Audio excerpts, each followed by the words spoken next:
नमो हरिहन्तानम् नमो सिद्धानं नमो आयर्यानम् नमो वज्रायानम् नमो लोये सवसाहुनम्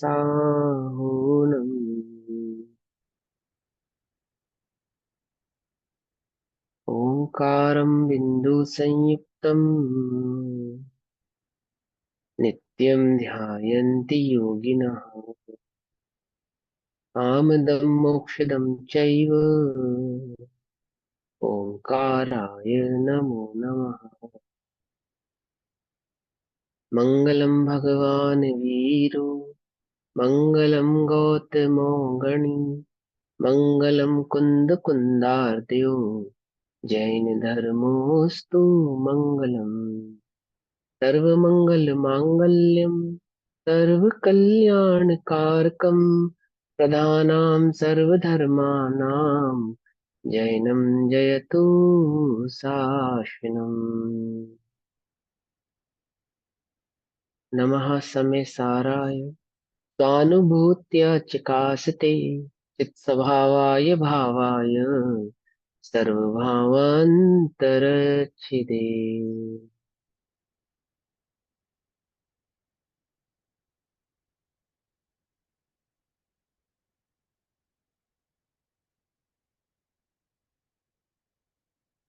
हमारी दोपहरकालीन कक्षा का विषय चल रहा है श्री समय सारजी ग्रंथ और श्री समय सारजी का स्वाध्याय हम सभी आचार्य अमृत चंद्र देव द्वारा रचित आत्मख्याति टीका के माध्यम से कर रहे हैं।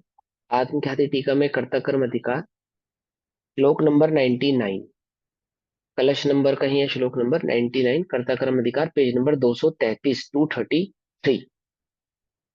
क्या समझा अभी तक हमने कि कर्मों को कर्म जो होते हैं जो अज्ञानी है अपने अज्ञान भाव के कारण जो जिस चीज का अनुभव करता है उसी को प्राप्त होता है, अर्थात कर्तापने का अनुभव करने के कारण जीव करता है और ज्ञातापने का अनुभव करने के कारण जीव ज्ञाता है।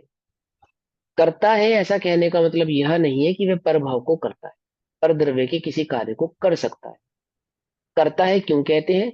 उसके स्वयं के अज्ञान का कर्तव्य होने से उसे पर का कर्ता कहा जाता है।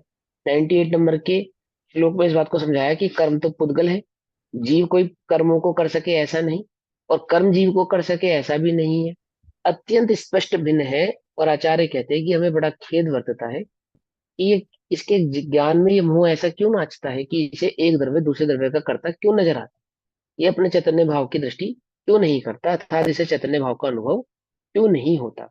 यह मोह अज्ञान क्यों नाच रहा है ना, मोह कहो अज्ञान कहो, इस जीव के ज्ञान में क्यों नाच रहा है, ठीक है ना।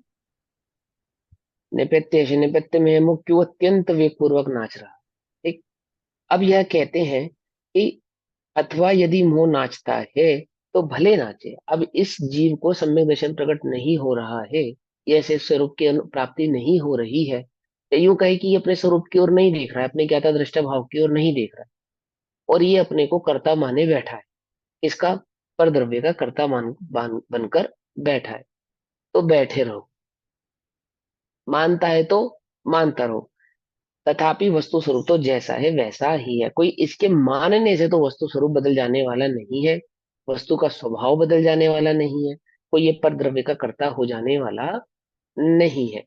इस भाव को आचार्य अमरचंद्र देव श्लोक नंबर 99 में समझाते हैं। बंदाक्रांता श्लोक में क्या कहते हैं? कर्ता कर्ता भवति न यथा कर्म कर्मापि नैव ज्ञानं ज्ञानं भवति च यथा पुद्गला पुद्गलोऽपि ज्ञान ज्योतिर्ज्वलितमचलं व्यक्तमन्तस्ततौ चै निश्चित निश्चित नाम निकर भरतौ अत्यंत गंभीर में ते। क्या कहते हैं कि अचलम, अचल, व्यक्तम, व्यक्त, और चित शक्ति नाम निकर भरतः अत्यंत गंभीरम। अर्थात चित शक्तियों के, चित शक्तियों का मतलब चैतन्य शक्तियों के, चैतन्य गुणों के, ठीक है ना। चैतन्य गुणों को यहाँ पे ब्रैकेट में डाला, ज्ञान के अविभाग प्रतिच्छेदों के, ठीक है ना। ज्ञान के अविभाग प्रतिच्छेदों के अर्थात ज्ञान दर्शन चैतन्य जो है ना, जीव का गुण, चैतन्य गुण, तो क्या कहते हैं, अचल, अर्थात जो चलायमान नहीं है। ये भले ही अपने को जड़ रूप अनुभव कर रहा है या कब पर का कर्ता बन रहा है, तो ऐसा तो नहीं कि गुण में कोई चलपना आ जाए, वह पर के गुणों को ग्रहण कर ले। तो अचल है, व्यक्त है। मैं जीव हूं, ये जीवत भाव, चैतन्य भाव व्यक्त है। एक इंद्रिय भाव में भी, एक इंद्रिय पने में भी वो जो जीवतपना है, चैतन्य भावपना है, वो व्यक्त है, जीव है ना। भले ही वो स्वयं को जीव नहीं जानता, जान पा रहा कि मैं जीव हूँ, पुद्गल से भिन्न हूँ, है ना। हूँ, ये तो कहता ही है ना। हाँ, एक इंद्रिय जीव से पूछा जाए कोई है कि हाँ है। कौन है?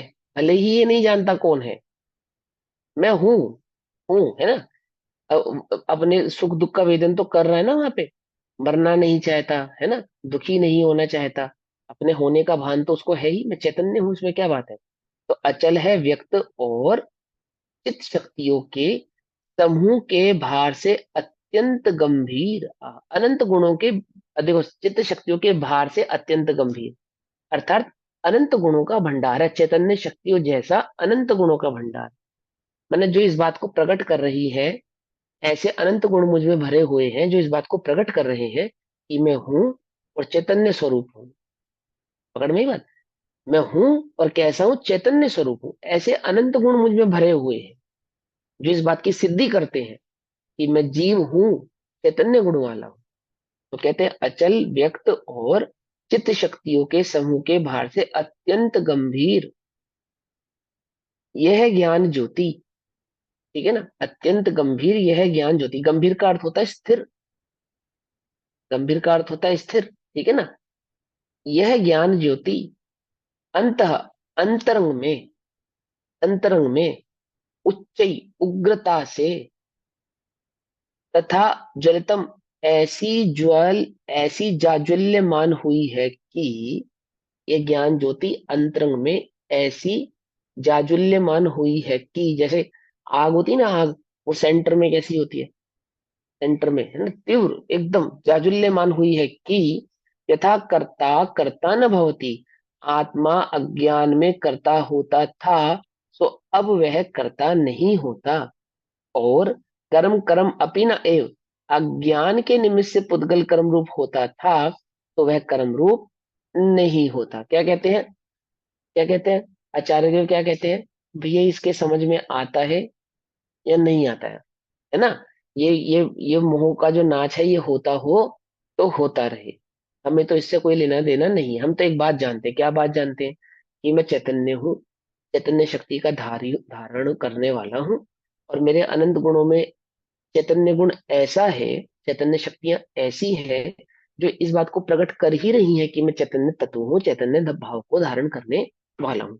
और उस चैतन्य की दृष्टि कैसी है, कि वह चैतन्य भाव ऐसा है जो अंतरंग में इस प्रकार से प्रकट हुआ है, चैतन्य की दृष्टि इस प्रकार से जाज्वल्यमान हुई है कि आत्मा अज्ञान में कर्ता होता था। जब उस चैतन्य की दृष्टि नहीं करते थे ना, तब मैं अज्ञान भाव के कारण उसका कर्ता होता था, तो अब वह कर्ता नहीं होता, क्योंकि चैतन्य की दृष्टि होने के मात्र कैसा हो गया, कि चैतन्य भाव का ही अनुभव होने से ज्ञाता ही मैं स्वयं को देखता हूँ। और अज्ञान के निमित्त से पुद्गल कर्म रूप होता था, तो वह कर्म रूप नहीं होता। यथा ज्ञानम ज्ञानम भवति च, और ज्ञान ज्ञान रूप ही रहता है, तथा पुद्गल पुद्गल रूप ही रहता है।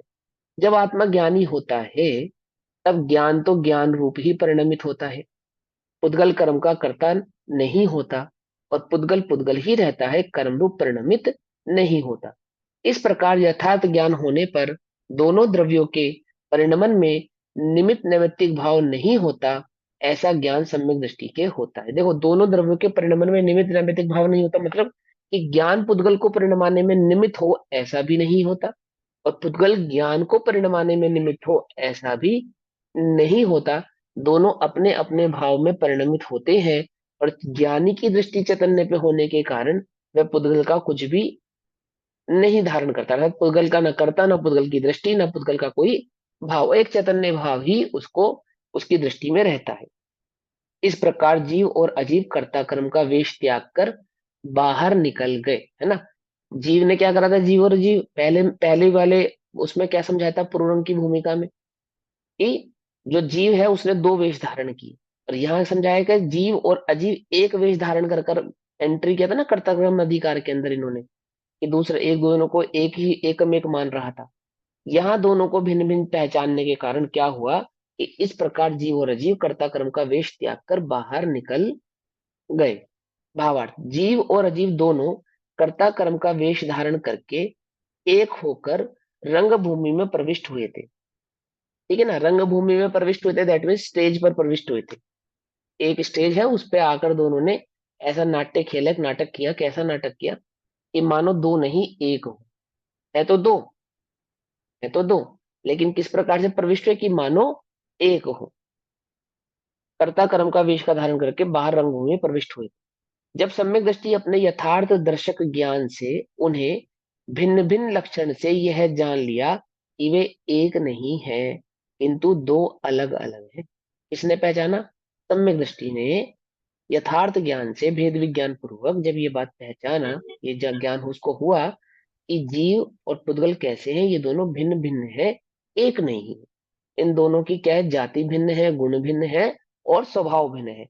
उन्हें भिन्न भिन्न लक्षण से, है ना, जाति गुण और स्वभाव लक्षण से यह जान लिया कि वे एक नहीं किंतु दो अलग अलग हैं।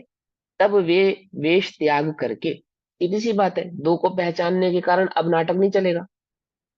नाटक नहीं चलेगा क्योंकि आपने दो को दो भेद रूप से पहचान लिया। ऐसे ही मिथ्या दृष्टि क्या है कि मिथ्या दृष्टि नहीं पहचान पा रहा दो को, दो है तो दो ही, है तो दो ही, है ना।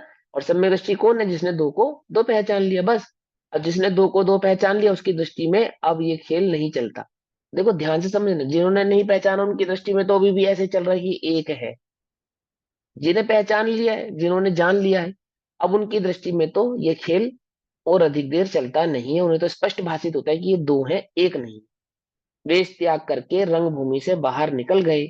बहुरूपिया की ऐसी प्रवृत्ति होती है कि जब तक देखने वाले उसे पहचान नहीं लेते तब तक वह अपनी चेष्टाएं किया करता है, किंतु जब कोई यथार्थ रूप से पहचान लेता है तब वह निज रूप को प्रकट करके चेष्टा करना छोड़ देता है। इसी प्रकार यहाँ भी समझना, जीव अनादि अज्ञान वसाय विकार उपाय बने करता सो, काकरी बंधन आन तणुफल ले सुख दुख भाव श्रमा श्रमवासो, ज्ञान भय करता न बने तब बंध न होए खुले पर पासो, और आत्म माही सदा सुविलास करे शिव पाए रहे नित आसो, रहे नित आसो, रहे अपने स्वभाव में। इस प्रकार श्री भवा समेसा, था भैया, वो भवाश्रम वासु, भवाश्रम। हाँ भवाश्रम वासव, है ना। इस प्रकार श्री समेशार श्री भगवत कुंद कुंद आचार्य पर देव प्रणीत श्री समेशार प्रभागम की श्रीमद अमृत चंद्राचार्य देव रचित आत्मख्याति नामक टीका में कर्ता कर्म का प्ररूपक दूसरा अंक समाप्त हुआ। श्लोक नंबर 99 में कर्ता कर्म अधिकार को आचार्य अमृतचंद्र देव ने समाप्त किया, यह कहकर कि जब द्रव्य पुद्गल और जीव दोनों भिन्न भिन्न पहचान लिए जाते हैं तब इनका नाटक अधिक देर चलता नहीं है। वह बहरूपिया और रूपा जो भाव है यानी मिथ्या भाव है वह तुरंत ही विलय को प्राप्त हो जाता है। अब पुण्य पाप अधिकार, तीसरा अधिकार, है ना, पेज नंबर 235, 235 नंबर का पेज, श्लोक नंबर 100, आपसे एक पेज बात नंबर बोलूं? 100। हाँ बोलो बोलो। तो आज आप इसको मतलब इन शॉर्ट में सारा इकट्ठा कर्म इन शॉर्ट में बता दीजिए, सिंपल सी भाषा में। कल से शुरू कर देखो लेंगे। सिम अरे नहीं ऐसे कल और आज में अपन क्या भेद ये है, सुनो ये नहीं सुनो कि शॉर्ट में मतलब सोच रहे सुनो हैं। सुनो, कोई बात नहीं। कल और आज में कोई भेद नहीं, बस इतनी सी बात समझो, कर्ता कर्म अधिकार के अंदर शॉर्ट में ये इतनी आचार्य देव हमें ये समझाना चाहते हैं कि जो मिथ्या दृष्टि है वो निज और पर के बीच के भेद को नहीं पहचानती। ठीक है ना, वो क्या समझता है कि मैं ही पर हूं, पर ही मैं है, यानी कि दोनों को एक भाव से पहचान, दोनों के लक्षण भिन्न है, जाति भिन्न है, गुण भिन्न है। दोनों के लक्षण जाति गुणों को ना पहचानने वाला उद्गल में अपने पर को अपने भाव को धारण करता है। परंतु अपने भाव को धारण करने पर, अपने भाव को मतलब अपनेपन को धारण करने से कोई वह पुद्गल का हो तो जाता नहीं है। क्यों क्यों नहीं हो जाता? कि जिस प्रकार कुमार और घड़ा दो भिन्न द्रव्य हैं, इसी प्रकार जीव और पुद्गल दो भिन्न द्रव्य। जीव पुद्गल के कार्य को नहीं करता, करता दिखाई देने पर भी, और पुद्गल जीव के कार्य को नहीं करता, करता दिखाई देने पर भी। तो हम जीव को पुद्गल का कर्ता क्यों कहते हैं? कि जीव अपने अज्ञान का करता है, पुद्गल का कर्ता नहीं है। हम उस जीव को उसके अज्ञान का ही कर्ता कहते हैं। अज्ञान के कर्ता कहने पर हम उसे पुद्गल का कर्ता व्यवहार से कहते हैं, अपेक्षा से कहते हैं। कि जिस प्रकार एक राजा राजा का योद्धा युद्ध करता है और राजा ने युद्ध किया ऐसा कहा जाता है ना। इसी प्रकार ये जीव जो पर में निज भाव धारण करता है, अज्ञान भाव धारण करता है, उस अज्ञान के कारण कर्म आदि का आश्रय होता है और जीव ने कर्म को बांधा, ऐसा हम कहते हैं। वास्तव में तो कोई जीव कर्म में कुछ कर सके ऐसा नहीं है, और कर्म जीव में कुछ कर सके ऐसा नहीं। तो जीव क्या कर सकता है? कि एकमात्र अपने अज्ञान भाव को करता है। वही अज्ञान भाव जीव का कर्म है, वही अज्ञान जीव का बंध है, वही अज्ञान भाव जीव का मोह है। उसी अज्ञान को हम जीव का मिथ्यात्व कहते हैं। वही अज्ञान जीव का संसार में परिभ्रमण का कारण है। तो जीव क्या करे? कि एक अज्ञान भाव को ना करे। अज्ञान भाव को नहीं करने से कर्ता कर्म की संधि विच्छेद यानी कि टूट जाती है, छूट जाती है। कैसे कर्ता कर्म की संधि छूट जाती है? कि कोई वह पर को कर रहा है ऐसा नहीं, पर को करने का जो अज्ञान कर रहा है, ऐसा अज्ञान छूटने पर परभाव छूटता है और स्वभाव निज भाव को धारण करता है, जो सम्यक दर्शन आदि गुणों को प्रकट करता है। वह सम्यक दर्शन आदि गुण कैसे हैं? कि वे अतीत दीप्यमान संसार आदि को अभाव करने वाले, मोक्ष आदि को प्रकट करने वाले हैं। सम्यक दृष्टि जीव को जब ये ज्ञान प्रकट होता है, ये भेद ज्ञान प्रकट होता है कि मैं चैतन्य का भाव जानना देखना मात्र है, करना नहीं है। तो क्या होता है? वो भेद विज्ञान के द्वारा, वो प्रबल भेद विज्ञान से जब वो निज और पर के बीच को प्रकट करता है, भाव को प्रकट करता है, तो वह जो कर्ता कर्म का भाव अनादि से चला आ रहा था मिथ्यात्व के भाव में, वह क्या होता है? तुरंत ही छूट जाता है, अत्यंत विलय को प्राप्त हो जाता है। फिर वह कर्ता कर्म की संधि अधिक देर तक चलती नहीं है। ठीक। व्यवहार से जीव को कर्म का बांधने वाला कहा जाता है, वास्तव में जीव कर्म को बांधता नहीं। क्या करता है वास्तव में जीव? एक अज्ञान भाव को करता है। उस अज्ञान भाव के कारण ही कर्म आदि बने हैं, कर्म आत्मा से चिपके हैं, कर्मों ने आत्मा को रुलाया है, आदि आदि ये भाव कहे जाते हैं। क्या दूर करना है? कि कर्मों को दूर नहीं करना है, एक अज्ञान भाव को दूर करना है। 8 कर्मों को जीतने का क्या उपाय है? कि एक अज्ञान को जीतना ही 8 कर्मों को जीतने का उपाय। अज्ञान किसको कहा? इसी अज्ञान को मोह कहते हैं, इसी अज्ञान को मिथ्यात्व कहते हैं, है ना। इसी अज्ञान को मोह भी कहते हैं, इसी अज्ञान को मिथ्यात्व भी कहते हैं। कैसे जीता जाएगा? कि अत्यंत प्रबल वेग से, पुरुषार्थ से, विवेकपूर्ण पुरुषार्थ से। क्या है विवेकपूर्ण पुरुषार्थ? ये विवेकपूर्ण पुरुषार्थ है भेद विज्ञान की ज्योति, फिर विज्ञान की भेद आरी विज्ञान, चलाना। है ना। हाँ, भेद विज्ञान। क्या है वो भेद विज्ञान? कि स्व और पर के बीच के भेद को जानना, स्व और पर के भेद को पहचानना, निज को चैतन्य भाव रूप से जानना, एक ज्ञायक भाव का ही कर्ता होना, एक ज्ञायक भाव में ही अपने को धारण करना। किसके जाल में नहीं फंसना? विकल्पों के जाल में नहीं फंसना। विकल्पों के जाल में किस प्रकार से नहीं फंसना? कि पर पदार्थ जो स्पष्ट भिन्न है मेरे से, ऐसे पुद्गल आदि 9 कर्म, द्रव्य कर्म, ये तो अत्यंत भिन्न है ही, परंतु विकल्प आदि जो भाव कर्म है, ये विकल्प भी मेरे नहीं है। इनसे भी स्वयं को अत्यंत भिन्न जानना। कैसे जाना जा सकता है? कि नयों के माध्यम से वस्तु स्वरूप का निर्णय करके नयों की दृष्टि को त्याग, नयों की दृष्टि को त्याग कर स्वभाव की दृष्टि, स्वरूप की दृष्टि करने पर ही यह संभव है, अन्यथा यह संभव नहीं है। यदि वह नयों के माध्यम से ही उस जीव तत्व का निर्णय करने में उलझा रहेगा, तो उसे कभी भी स्वरूप की प्राप्ति नहीं होगी, सम्यक दर्शन की प्राप्ति नहीं होगी। हम नयों के माध्यम से उसको समझाएंगे कि जीव करता है, जीव करता है, लेकिन कर्ता कर्ता से परे जीव तो एक चैतन्य है। हम नयों के माध्यम से समझाएंगे जीव रागी है या जीव रागी नहीं है, परंतु जीव तो एक चैतन्य है। इस चैतन्य की दृष्टि को किए बिना तो उसको सम्यक दर्शन प्रकट होने वाला नहीं। तो मैं क्या करूं? कि नयों के माध्यम से वस्तु स्वरूप का निर्णय करें, भेद विज्ञान करे, और क्या करे? कि सारा उपयोग, सारी शक्ति, सारी ताकत अपनी एक चैतन्य भाव को जानने में लगा देवे, कि मैं एकमात्र जानने वाला हूँ, चैतन्य तत्व हूँ, और कुछ नहीं। विकल्पों से भी परे, नयों के विकल्पों से भी परे, नयातीत जो वस्तु स्वरूप की दृष्टि करते हैं ऐसे ज्ञानी जीवों को ही सम्यक दर्शन आदि गुणों की प्राप्ति होती है, अन्यों को उसकी प्राप्ति होती नहीं। ये कर्ता कर्म अधिकार का संक्षिप्त भाव है। अब पाप पुण्य अधिकार में श्लोक नंबर 100, 100वें नंबर के श्लोक से भाव को शुरू करते हैं। तदत कर्म शुभाशुभ भेद तो द्वितीयताम गतमैक्य मुपानयन गल्पितनिर गल्पितनिर्भरमोहरजा अयम् स्वयमुदित्य वबोध सुधा पल्लव। दोहाय, पुण्य पाप दो करम बंध रूप दूर मानी शुद्धात्मा निज लहो शुद्धात्मा जिन लहो नमहु चरण हित जानी। प्रथम टीकाकार कहते हैं कि अब एक ही कर्म दो पात्र रूप होकर पुण्य पाप रूप से प्रवेश करते हैं। देखो भैया, कर्ता कर्म अधिकार के अंदर जीव और पुद्गल एक रूप से प्रविष्ट हुए थे। ठीक, पुण्य पाप अधिकार के अंदर क्या कर रहे हैं, अब कर्म दो रूप बनाकर प्रवेश करता है। पुण्य पाप कर्ता कर्म अधिकार में क्या हुआ था, दो भिन्न द्रव्य थे, जीव और पुद्गल। यहाँ कौन सा द्रव्य है, यहाँ एकमात्र पुद्गल द्रव्य ही है। ठीक है ना, एकमात्र कौन सा है, पुद्गल द्रव्य ही है। क्या करता है वो, कि वो दो रूप धारण करके प्रविष्ट होता है रंगमंच में। यानी कि संसार में कर्म ने अपने दो रूप बनाए हुए हैं। कौन कौन से, एक पुण्य रूप और एक पाप।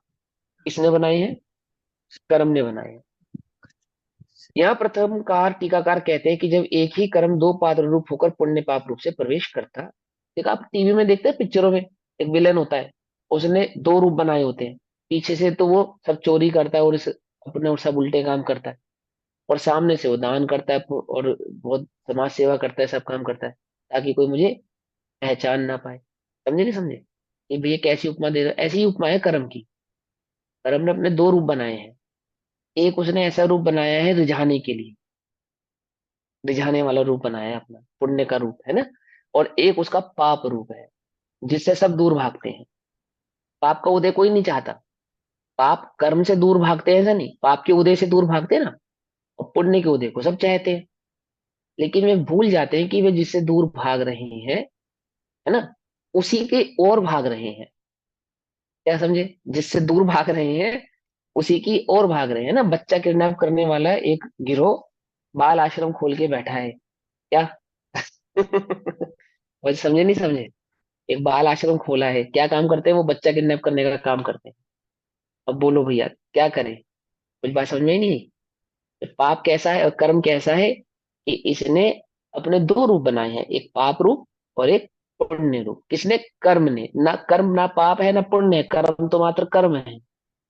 दो रूपों से अपने आप को शो करता है, एक पाप रूप से शो करता है और एक पुण्य रूप से। प्रथम टीकाकार कहते हैं कि अब एक ही कर्म दो पात्र रूप होकर, है ना, दो भाव दो वेश धारण करके पुण्य पाप रूप से प्रवेश करता है। जैसे नृत्य मंच पर एक ही पुरुष अपने दो रूप दिखाकर नाच रहा हो। नृत्य मंच पर एक पुरुष दो रूप दिखाकर नाच रहा है ना। एक बहुत पुरानी पिक्चर है, मेरे को लगता है शायद 100 साल पुरानी पिक्चर ना हो, शायद इतनी नहीं होगी, पर हो भी सकती है, कोई बड़ी बात नहीं है। क्या नाम है उस पिक्चर का, नवरंग।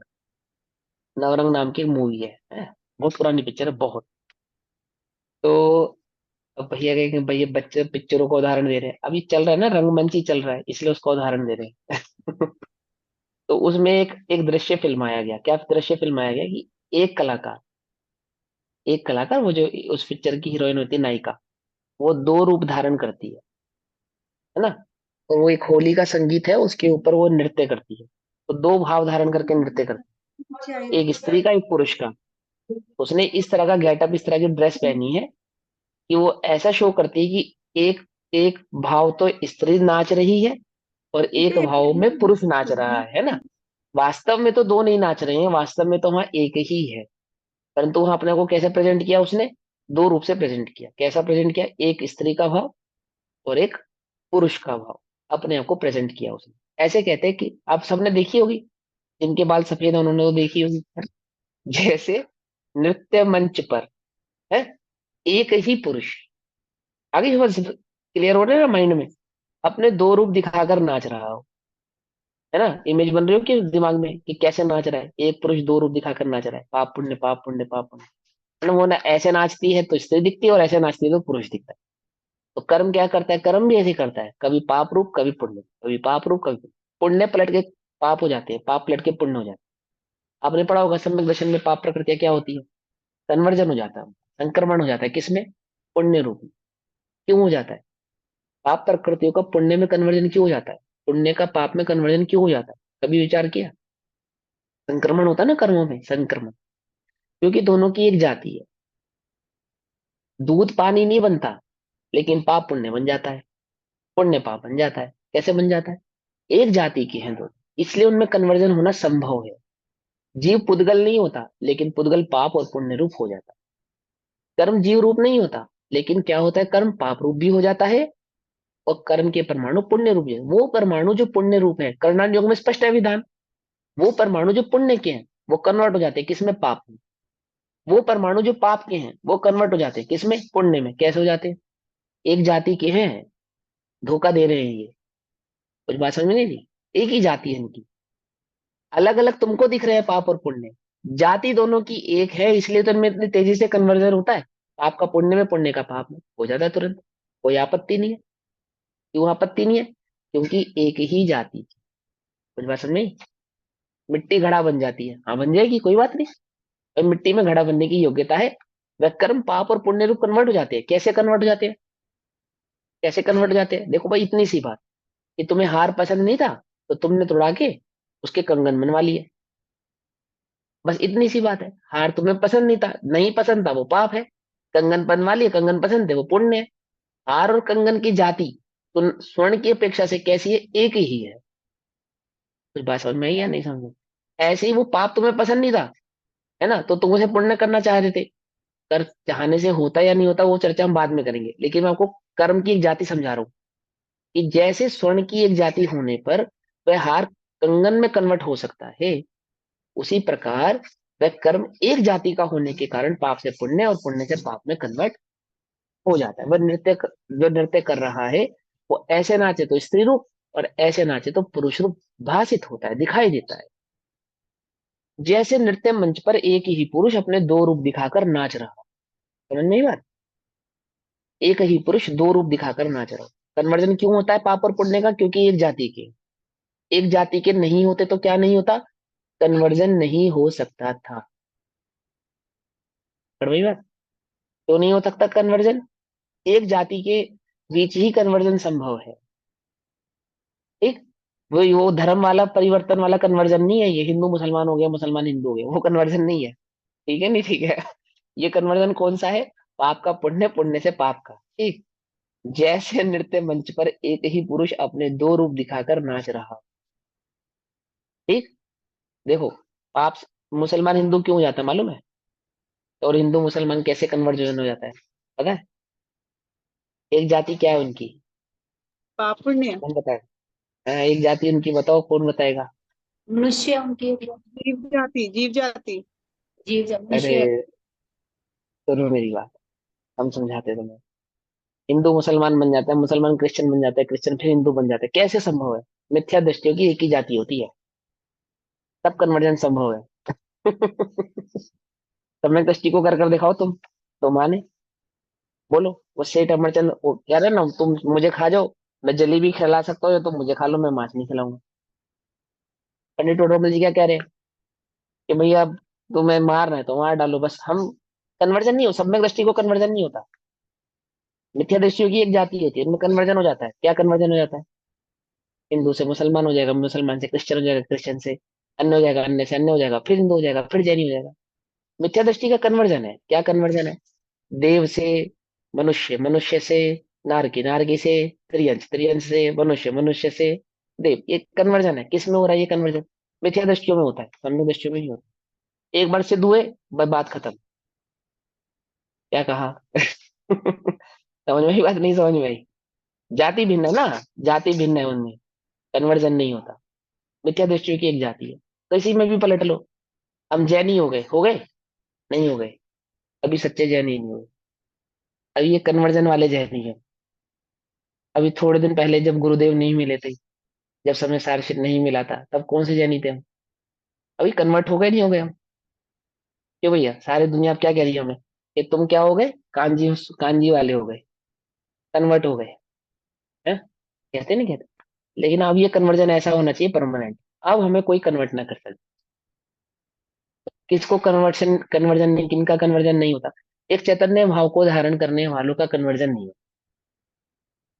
जिन्होंने चैतन्य भाव को धारण नहीं किया उनका कन्वर्जन तो संसार में अनादि से हो ही रहा है, होता ही रहेगा। पास में हिंदू का मुसलमान कन्वर्जन क्यों हो जाता है? एक ही जाति की मिथ्या दृष्टियों की एक जाति है। ऐसे पाप और पुण्य में कन्वर्जन हो जाता है। कैसे हो जाता है? कर्म की एक ही जाति है, दो रूप से दिखाई देते हैं। पकड़ में ही बात। हाँ भैया, इस क्लिप को निकाल के प्रचार मत करना मेरा। जैसे नृत्य मंच पर एक ही पुरुष अपने दो रूप दिखाकर नाच रहा हो, तो उसे यथार्थ ज्ञाता पहचान लेता। ठीक, यथार्थ ज्ञाता क्यों? उसने पीछे पहचान लिया था ना, जीव और पुद्गल के बीच के भेद को पहचान लिया था। तो जो यथार्थ ज्ञाता होता है, सूक्ष्म दृष्टिधारी होता है, जो चैतन्य और कर्म के बीच के भेद को पहचानता है, ऐसा जो ज्ञाता होता है वो क्या करता है? वो पहचान लेता है। क्या पहचान लेता है? ये पाप और पुण्य रूप के भाव से जो दिखाई दे रहा है एक ही है, ये दो नहीं है। जैसे नृत्य मंच पर एक ही पुरुष अपने दो रूप दिखाकर नाच रहा हो, तो उसे यथार्थ ज्ञाता पहचान लेता है और उसे एक ही कहाँ जान पर है लेता भैया? है, एक ही है। मिस हो गई लाइन। जैसे नृत्य मंच पर दोहा है, दोहे हम्म। के बाद प्रथम टीकाकार कहते हैं, उसके बाद है ना जैसे। जैसे नृत्य मंच पर एक ही पुरुष अपने दो रूप दिखाकर नाच रहा हो, तो उसे यथार्थ ज्ञाता पहचान लेता है। आगे बस समझ में, अब तुम लोगों ने भी पहचान लिया ना कन्वर्जन कैसे होता है। ठीक है। और उसे एक ही जान लेता है ना? जीव जाति, मनुष्य जाति, मिथ्या दृष्टियों की कैसी एक जाति। एक कर्णन योग में लिखा ना, भव्य अभव्य दूरानुदूर एक एक जाति काउंट कराई ना उसकी परिणामी भाव की। होता नहीं है भेद, लेकिन व्यवहार से जो भेद किया तो उसकी योग्यता के अनुसार वो भेद किया। तो मिथ्या दृष्टि की ऐसी ही योग्यता है। ठीक, कभी निश्चयभाषी, कभी व्यवहाराभासी, कभी उभयाभासी। ये क्या है? कन्वर्जन ही तो है। कन्वर्जन ही तो हो रहा है ना। किसका कन्वर्जन है? मिथ्यात का कन्वर्जन है और किसी चीज का नहीं। इसी कन्वर्जन को जीव का कन्वर्जन होना कहा। जीव को मिथ्या दृष्टि कहा, जीव को व्यवहाराभासी कहा, जीव को उभयाभासी कहा, है ना? और सम्यक दृष्टि के साथ क्या है कि एक चैतन्य हुआ तो बात खत्म। अब कुछ और होता नहीं, चैतन्य के सिवा अन्य कुछ होता नहीं। सिगड़ी जलाओ तो हो जाएगा कि तब भी नहीं होगा? सियाल नहीं खाए तो हो जाएगा कि तब भी नहीं होगा? तब भी नहीं होगा। चींटियां खाएं, सियाल नहीं खाए, सिगड़ी जलाओ, तपते गहने पहनाओ, तब भी नहीं होगा। कभी नहीं होगा। क्या नहीं होगा? उसका कन्वर्जन नहीं होगा। एक एक ही जान लेता है। पुण्य तुरंत बदल जाता है, पाप तुरंत बदल जाता है, एक समय लगता है। इसी प्रकार यद्यपि कर्म एक ही है, यद्यपि कर्म एक ही है, तथापि वह पुण्य पाप के भेद से दो प्रकार के रूप धारण करके नाचता है। नाचता है ना? अब ये क्षोभम ज्ञान के बल पे हमें कितना आनंद आ रहा है। ज्ञान स्वभाव के बल पे थोड़ी आ रहा है। क्षोभम ज्ञान के बल पे जो आनंद आ रहा है, कैसा है ये? फंस गए बच्चों तुम। किसमें फंस गए? इस कन्वर्जन के खेल में। ये कर्म ने पुण्य रूपी कर्म का धारण किया और ये क्षोभम ज्ञान तुम्हें हुआ, और तुम्हें ये भास होने लगा, आहा मैं ज्ञानी, मैं ज्ञानी, मैं ज्ञान स्वभावी, ऐसा नहीं, मैं ज्ञानी। कुछ अंतर है या नहीं है? हम ज्ञानी है या ज्ञान स्वभावी है? अब ज्ञान स्वभावी को ज्ञानी कहते हैं, वो बात है अलग। लेकिन स्वयं को जो ज्ञानी देखता है किसके बल पर? क्षेम ज्ञान आदि के बल पर। वो फंस गया। ज्ञानी फंस, क्या फंस गया? ये जो कर्म था ना, इसने दो रूप धारण किए थे, इसके एक रूप में फंस गया, इसको दो मानने लगा, एक को अच्छा, एक को बुरा। था कैसा वास्तव में ये? है कर्म चोर लुटेरे, है ना? चोर लुटेरे कहा ना इन्हें चोर। क्यों कहा इन्हें चोर? ये कि मेरे सम्यक रूपी धन का हरण कर लेते, हरण कर लेते, मेरे चैतन्य भाव का हरण कर लेते। कैसे? घाती है, घाती। घाती नहीं पहचान, क्या है? घाती। मिथ्यात्व ना, नहीं पहचानना, कर्म को नहीं पहचानना, जीव को और कर्म के बीच के भेद को नहीं जानना, क्या ये मिथ्यात्व? कौन सा कर्म है? घाती कर्म है। किसका घात कर रहे हैं? इसका चोर साहूकार का घात करता है। समझे? यहाँ का, यहाँ चोर कौन है? कर्म चोर है। साहूकार कौन है? जीव। क्या हो रहा है, इसके अनुजीवी गुणों का घात कर रहा है। क्यों कर रहा है? ये घात बस तब तक ही कर सकता है जब तक तो उसको पहचान ना लेवे। क्या कहा? ये घात कब तक कर सकता है? जब तक पहचान ना लेवे। पहचानने के बाद घात करना संभव नहीं है। ये फिर घात नहीं कर सकता। इतनी सी बात है। कुछ नहीं करना तुझे, कोई पुलिस नहीं बुलानी, कोई बाहुबल नहीं दिखाना, कोई जोर नहीं दिखाना। इसे जीतने का एक ही उपाय कि इसकी सही पहचान हो जावे बस। समझे? तो क्या कहते हैं, इसी प्रकार यद्यपि कर्म एक ही है तथापि, एक है तथापि वह पुण्य पाप के भेद से दो प्रकार के रूप धारण करके नाचता है। उसे सम्यक दृष्टि का यथार्थ ज्ञान एक रूप जान लेता है। सम्यक दृष्टि जीवों को जो ज्ञान है, कैसा ज्ञान है? भेद विज्ञान है। कैसा भेद विज्ञान है? स्व और पर के बीच की भेद की खबर है।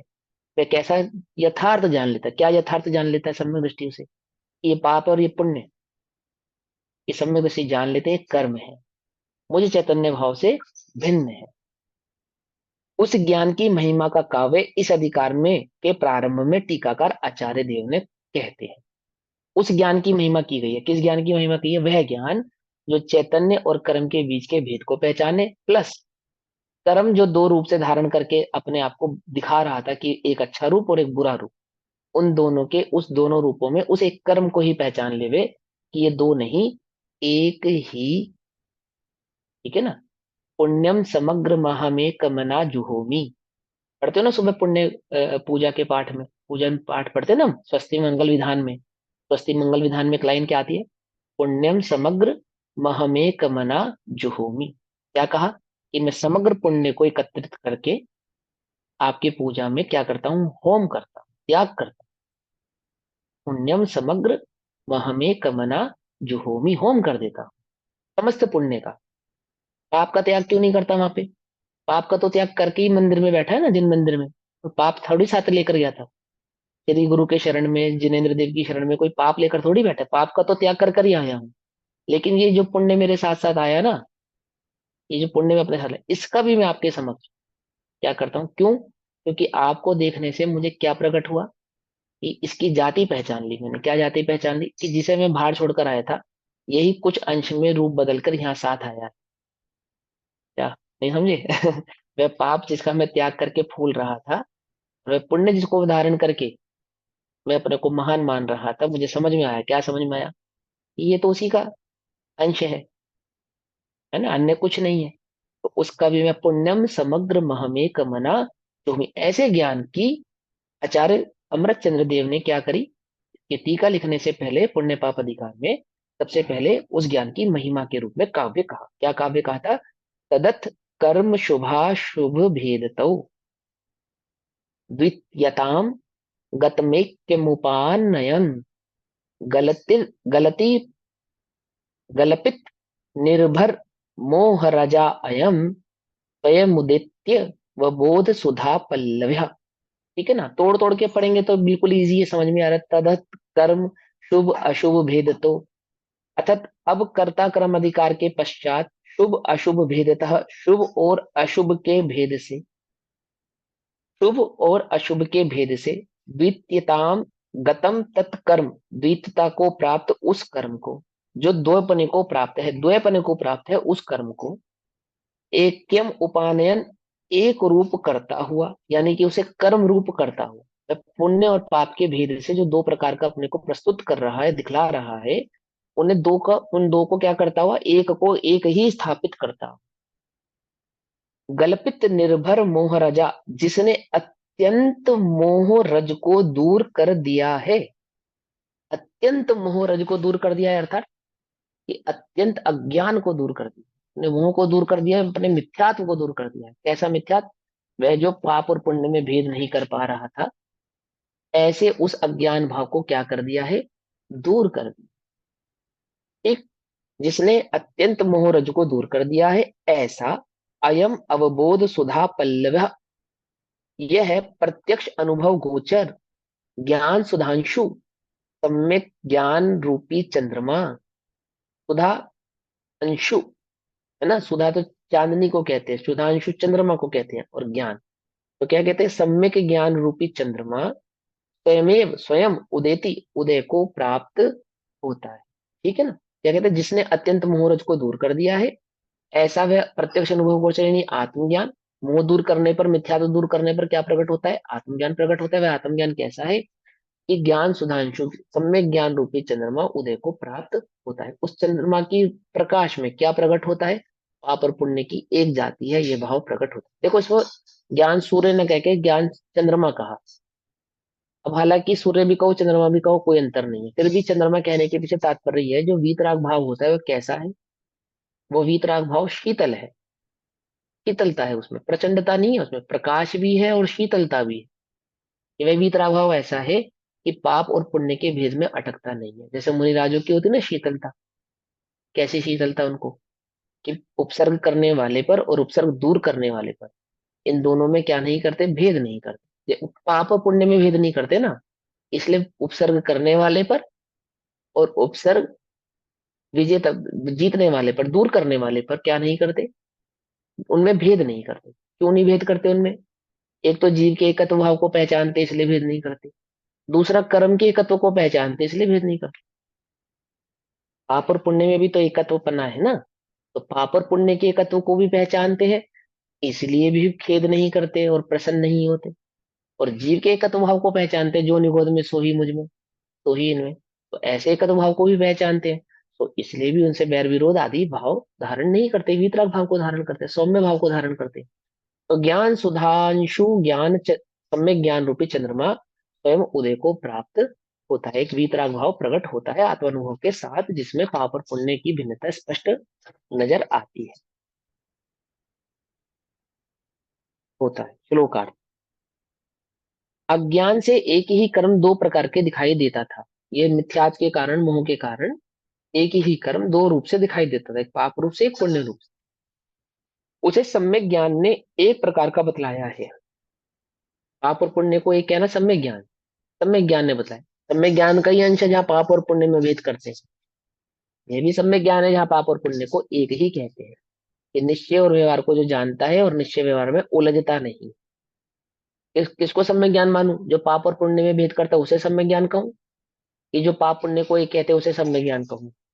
कौन सा सम्यक ज्ञान है, कि कौन है ज्ञानी जो उलझता नहीं है, किसमें नयों की भावों में उलझता नहीं। वह किस प्रकार से कहा है उसको भी पहचान जानता है, या किस नए से कहा है इसको भी जानता है, और दृष्टि किसकी करता है, चैतन्य की करता है। ठीक। तो क्या कहते हैं, अज्ञान से एक ही कर्म दो प्रकार के दिखाई देता था, उसे सम्यक ज्ञान ने एक प्रकार का बताया। ज्ञान पर जो मोह रूप रज चढ़ी हुई थी, हमारे ज्ञान पर जो मोह की रज चढ़ी हुई थी, धूल चढ़ी हुई थी, किसकी, मोह की, अज्ञान की, उसे दूर कर देने में यथार्थ ज्ञान प्रकट हुआ है। उसे दूर कर देने पर, मोह को दूर कर देने पर, अज्ञान भाव को दूर कर देने पर क्या प्रकट हुआ है, सम्यक ज्ञान प्रकट हुआ है, यथार्थ ज्ञान प्रकट हुआ है। जैसे बादल या कोहरे के पटल से चंद्रमा का यथार्थ प्रकाशन नहीं होता, यानी सूर्य के या चंद्रमा के समक्ष बादल आ जाने पर वह चंद्रमा या सूर्य स्पष्ट नजर नहीं आता, किंतु आवरण के दूर होने पर यथार्थ प्रकाशमान होता है। उसी प्रकार यहाँ पर भी समझ लेना चाहिए कि अज्ञान का आवरण दूर होने पर क्या हुआ है, सम्यक ज्ञान प्रकट हुआ है। वह सम्यक ज्ञान कैसा है, कि उसने पाप और पुण्य की एक जाति के उस भेद को पहचान लिया है। अब पुण्य पाप के स्वरूप का दृष्टांत रूप काव्य कहते हैं। पाप और पुण्य एक है। अब पुण्य और पाप के स्वरूप का, पुण्य का स्वरूप क्या है और पाप का स्वरूप क्या है, इनके दृष्टांत रूप काव्य कहते हैं। काव्य नंबर 101, श्लोक नंबर 101।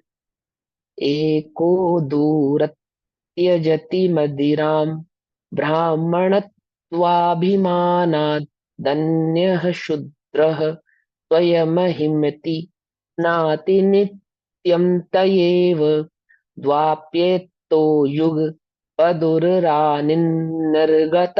शूद्रिकायाः शूद्रो साक्षादपि च चरतौ जाति भेद भ्रमेण। क्या कहते हैं, बहुत अच्छा दृष्टांत है, ध्यान से समझना। शूद्र के पेट से एक ही साथ जन्म को प्राप्त दो पुत्रों में से, है ना, अमर अकबर एंथनी, ठीक ठीक है। शूद्र के पेट से एक ही साथ जन्म को प्राप्त दो पुत्रों में से एक ब्राह्मण के यहाँ और दूसरा शूद्र के घर पला। उनमें से एक तो ब्राह्मणत्व अर्थात अभिमानत मैं ब्राह्मण हूं, इस प्रकार ब्राह्मणत्व के अभिमान से दूरात दूर से ही मदिराम मदिरा का यज्जति त्याग करता है, उसे स्पर्श तक नहीं करता। तब अन्य दूसरा अहम स्वयं शूद्र इति, मैं स्वयं शूद्र हूं यह मानकर, ठीक, नित्यम नित्य ही तया एवं मदिरा से ही स्नाति स्नान करता है। ओहो, मदिरा में स्नान करने वाले कैसे शूद्र हैं? ब्राह्मण जीव तो मदिरा का सेवन करते नहीं है, चरणानी योग। अब दूसरी बात उदाहरण में क्या समझाते हैं कि एक ही शूद्र के जन्म शूद्र के उदर से हुआ है ना, एक शूद्र के उदर से दो पुत्रों का जन्म हुआ, जिसमें एक ब्राह्मण के यहाँ पला, एक शूद्र के यहाँ पे ही पलता। इस अभिमान से कि मैं ब्राह्मण हूं, एक तो मदिरा का दूर से ही त्याग कर देता। देखो अच्छी बात है, मदिरा का त्याग करना कोई बुरी बात थोड़ी है। अभिमान से त्याग कर देता है, पुण्य का रूप ऐसा ही है। अच्छा दिखता है, बिल्कुल बढ़िया दिखता है। में क्या दोष है, क्या आपत्ति है? बोलो, उसने ब्राह्मण मान के स्वयं को मदिरा का त्याग किया, क्या गलत किया? कि मदिरा का त्याग किया ये तो गलत नहीं किया, लेकिन उसने मैं ब्राह्मणत्व को के कारण मदिरा का त्याग करता हूँ, इस भाव को जो उसने धारण किया ना, यहाँ गड़बड़ हो गई। पुण्य में क्या बुराई है? कि पुण्य में कोई बुराई नहीं है, पुण्य मेरे सुख का कारण है, इस पुण्य से सुख होता है, पुण्य अच्छा है। ये जो तुमने भाव धारण किया, पुण्य और जीव की जो तुमने एक जाति मानी है, इसमें गड़बड़ हो गई, इसमें गड़बड़ हो गई, ठीक है ना। अभी समझाएंगे, ये बात आगे समझाएंगे। क्या कहते हैं, दूर से ही मदिरा का त्याग करता, तो स्पर्श तक नहीं करता। और दूसरा, मैं शूद्र हूं यह मानकर मदिरा से ही स्नान करता है, अर्थात उसे पवित्र मानता है, ठीक है ना। अतः द्वय अपि, यद्यपि वे दोनों शूद्रिकाया उदरात युगपत निर्गतौ, शूद्र के पेट से एक ही साथ उत्पन्न हुए हैं, वे साक्षात शूद्रो परमार्थ था, दोनों साक्षात शूद्र है, ठीक है ना। डीएनए तो दोनों का कैसा है, और उनके पिता और माता तो है ना, वही निकलने वाले ना। अपिच तथापि जाति भेद भ्रमेण, जाति भेद के भ्रम सहित प्रवृत्ति आचरण करते हैं, इसी प्रकार पुण्य और पाप के संबंध में समझना चाहिए। क्या है कि उनका उदर स्तोत्र ओरिजिन तो कर्म ही है, लेकिन दोनों में क्या भेद है? अब यहाँ जाति भेद कौन सा भेद कह रहे हैं? अभी अभी थोड़ी देर पहले समझा कि कर्म में जाति भेद नहीं होता है ना। मैंने अब यद्यपि परमार्थ से लिखा ना, परमार्थ से तो उनमें कोई भेद नहीं है, मार्थ से तो दोनों में कोई भेद नहीं है, लेकिन दोनों आचरण की अपेक्षा से जाति भेद को धारण करते हैं। पाप और पुण्य दोनों विभाव परिणाम परिणति से उत्पन्न हुए हैं। दोनों ही कैसे? विभाव भाव है। विभाव भाव है मतलब स्वभाव नहीं है, आत्मा के स्वाभाविक भाव नहीं है, उनका ज्ञान से कोई संबंध नहीं है, कोई तदाद में नहीं है, कोई लेना देना नहीं। चैतन्य भाव से क्या नहीं है, उन दोनों का कोई संबंध नहीं है। पुण्य पाप दोनों विभाव परिणति से उत्पन्न हुए हैं, इसलिए दोनों बंध रूप है। व्यवहार दृष्टि से भ्रमवश, ध्यान ध्यान से ना, व्यवहार दृष्टि से भ्रमवश उनकी प्रवृत्ति भिन्न भिन्न भाषित होने से वे अच्छे और बुरे रूप से दो प्रकार के दिखाई देते। परमार्थ दृष्टि से तो उन्हें एक रूप ही, बंद रूप ही, बुरा ही जानती है, जो परमार्थ दृष्टि है। अब शुभाशुभ कर्म के स्वभाव का वर्णन गाथा में कहते हैं। मैंने दो बातें समझा दी उन्होंने कि कर्म है, ओरिजिन उनका एक ही है। दोनों की जाति भेद क्या है कि दोनों के आचरण के कारण दोनों में भिन्नता दिखाई देती है। अब दोनों की भिन्नता के कारण दोनों भिन्न है, ये मानना भ्रम है। बात को समझना, आचरण भिन्न है यह मानना भ्रम नहीं है, ये दो भिन्न है ये मानना भ्रम है। कुछ अंतर समझ में आया नहीं आया? पकड़ में ही बात। माने एक ही पुरुष है, वही स्त्री है, और यह स्त्री है और यह पुरुष है। एक पुरुष के दो भावों को देखकर उसमें दो का जो तुमने भेद किया है, ये भ्रम है।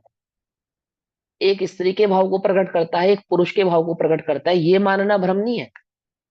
कुछ बात समझ में नहीं आ रही है? पॉइंट पकड़ में आ रहा है या नहीं आ रहा है? उसमें जो जाति तुमने एक द्वैत है, पना, आचरण दो हाँ है। वो हाँ, जो एक तुमने पुण्य एक द्वैत पाप पना, हो गया। हाँ, तो तुमने द्वैत जो धारण किया ना, एक में अच्छे का और एक में बुरे का, पाप और पुण्य का द्वैत, ये दो हैं, ये दो हैं, ये भ्रम है, ये कर्म है। एक पुण्य रूप है, एक पाप रूप है, इसमें कोई कोई भ्रम नहीं है, इसमें कोई बैर नहीं है, इसमें कोई मिथ्यात्व नहीं, ठीक है। लेकिन मिथ्यात्व क्या है कि कर्म को द्वैत रूप से मानना कि दो प्रकार के कर्म है।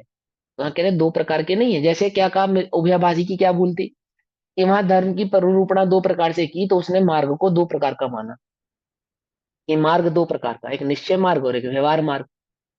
जबकि मार्ग तो दो प्रकार का नहीं है, पर मार्ग एक ही प्रकार का है, प्ररूपणा दो प्रकार की है। ऐसे ही कर्म की दो प्रकार की प्ररूपणा की गई, एक पुण्य रूप से पाप रूप से, तो वहां उसने कर्म को दो प्रकार का माना। वास्तव में वो दो प्रकार का नहीं है, एक ही है, कर्म ही है। कर्म जो बंध स्वरूप है, कर्म जो उदय स्वरूप है, कर्म जो संसार आदि का कारण है। उसमें द्वैतपना धारण करने के कारण क्या हुआ कि वह पाप को तो बंध स्वरूप मानता है, पुण्य को मुक्ति स्वरूप मानता है। पाप को तो बुरा जानता है, पुण्य को भला जानता है। ये उसका मिथ्यात्व हो गया, यहाँ पे गड़बड़ हो गई। कुछ बात पकड़ गई ना। कैसा है कर्म कि कर्म को कर्म की अपेक्षा से देखने पर वह सदैव बंध स्वरूप ही है। समझ में आई बात। और उसमें जाति भेद करने पर एक बंद को भला जानता है, एक बंद को बुरा जानता है। बोलो भैया, बंद बुरा है यह ना जानकर एक बंद को भला जानता है, एक बंद को बुरा जानता है, ये इस जीव का मिथ्यात्व। पकड़ में आई बात। और जो बंद को ही बुरा जानते हैं, वे क्या करते हैं, वे पाप और पुण्य में भेद नहीं करते। क्या करते हैं, उन्हें दूर से ही त्याग देते। क्यों बंद का त्याग करते ना। बंद का जिन्हें बंद नहीं करना वो क्या ना करे, वे कर्म का दूर से ही त्याग कर दे। ठीक है। तो श्लोक श्लोक से पहले जो श्लोक का उसमें क्या कहा, उस ज्ञान की महिमा गाई जो इन द्वैत के भाव को पहचानता हो, वह सम्यक ज्ञान है जो पाप और पुण्य को भेद ना करके पाप और पुण्य के भेद को भी पहचानता, और ये दोनों एक ही जाति के कर्म ही है, इसलिए बंध स्वरूप है, ऐसा भी जानकर एक चैतन्य भाव की दृष्टि करता। और दृष्टांत क्या दिया कि एक ही शूद्र के से उत्पन्न हुए दो पुत्र, जो एक ब्राह्मणवत आचरण करता है और एक शूद्रवत आचरण करता है। आचरण की अपेक्षा से होती है जाति, तो मूल तो लौकिक जाति तो होती है आचरण की अपेक्षा से। हमने जन्म की अपेक्षा से मानी, तो ये हमारी मूर्खता है क्या। तो क्या कहा कि वह आचरण करने वाला ब्राह्मण स्वरूप आचरण करने वाला ब्राह्मण जाति का है, और शूद्र स्वरूप आचरण करने वाला शूद्र जाति का है। ऐसा जानकर जो उनमें द्वैत का भाव धारण करते हैं व्यवहार से, वे तो भ्रमित हैं। और जो निश्चय से ये जानते हैं कि दोनों एक ही हैं, अर्थात उनके माता पिता को जानते हैं ना, परमार्थ से जानते हैं, तो वे ऐसा भ्रम भ्रम धारण नहीं करते। जाति भेद के भ्रम से सहित प्रवृत्ति आचरण करते हैं। इस प्रकार पुण्य और पाप के संबंध में समझना चाहिए। पुण्य पाप दोनों विभाव परिणति से उत्पन्न है ना। स्वभाव परिणति की जिनको दृष्टि है, स्वभाव की जिनको दृष्टि है, वो क्या नहीं करते, विभाव की दृष्टि नहीं करते, विभाव की इच्छा नहीं करते, विभाव को चाहते नहीं है। ठीक। तो अब हम क्या करें, मदिरा पिए या मदिरा ना पिए? क्या करना चाहिए हमें। कि आपने कहा कि मदिरा नहीं पी रहा उसको भी छोड़ दो और मदिरा पीना उसको भी छोड़ दो, तो अब मैं करूँ तो करूँ क्या, कि सुबह पीऊं और शाम को छोड़ दूं, या शाम को पीऊं और सुबह छोड़ दूं? कि भैया चैतन्य को धारण कर, चैतन्य की दृष्टि कर। मदिरा की तरफ देखता ही क्यों है, उसको छोड़ने और उसको नहीं छोड़ने के चक्कर में न पड़कर स्वभाव की चैतन्य की दृष्टि कर। जैसे पाप और पुण्य, मैं पाप को छोड़ूं या पुण्य को छोड़ूं, पाप को ग्रहण करूं या पुण्य को ग्रहण करूं? कि ना पाप को ग्रहण करना है ना पुण्य को ग्रहण करना है, किसको ग्रहण करना है, चैतन्य भाव को ग्रहण करना। ठीक है ना। उस चैतन्य भाव को ग्रहण करने में जो तुझे अनुकूल प्रतीत होता हो, आगम में पुण्य को चैतन्य भाव के, है ना, निमित्तिक भाव में अनुकूल कहा है, निमित्त अनुकूल निमित्त कहा है। निमित्त कौन से होते हैं, निमित्त भी वही कहे जाते हैं ना जो अनुकूल हो। प्रतिकूल हो तो उन्हें तो निमित्त भी नहीं कहते। ठीक है ना। अनुकूल को ही निमित्त कहा जा सकता है। तो देखो, अपने बच्चे को पढ़ने लिखने भेजना है, तो पढ़े लिखे के पास भेजोगे अनपढ़ के पास भेजोगे? भाई पढ़ने लिखने भेजना तो पढ़े लिखे के पास भेजोगे ना, इसे कहते हैं अनुकूल निमित्त। अनुकूल निमित्त। तो निमित्त अनुकूल, निमित्त की अपेक्षा से समझना, उपादान की अपेक्षा से तो पाप और पुण्य दोनों ही कैसे हैं, कर्म स्वरूप होने से अति त्याज्य है ना। और निमित्त नैमित्तिक की अपेक्षा से कहीं कहीं पे पुण्य को अच्छा कहते हैं। क्यों? क्योंकि वे चैतन्य स्वभाव को धारण करने में अनुकूल जान पड़ते, चैतन्य भाव की दृष्टि करने में अनुकूल निमित्त का कार्य करता है, इस अपेक्षा से उसको भला कहते हैं। करने योग्य कौन सा है, कि दोनों ही धारण करने योग्य नहीं है, एक चैतन्य भाव ही धारण करने योग्य है। अब अब शुभाशुभ कर्म के स्वभाव का वर्णन गाथा में कहते हैं, गाथा नंबर 145। तो 145 नंबर की गाथा का स्वाध्याय हम कल करेंगे। तब तक के लिए सभी को जय जिनेन्द्र। ओम नमः सिद्धेभ्य। निज निधि निज में बताई, यह अनंत उपकार है, उसके लिए जिनवाणी माँ को वंदना शतबार।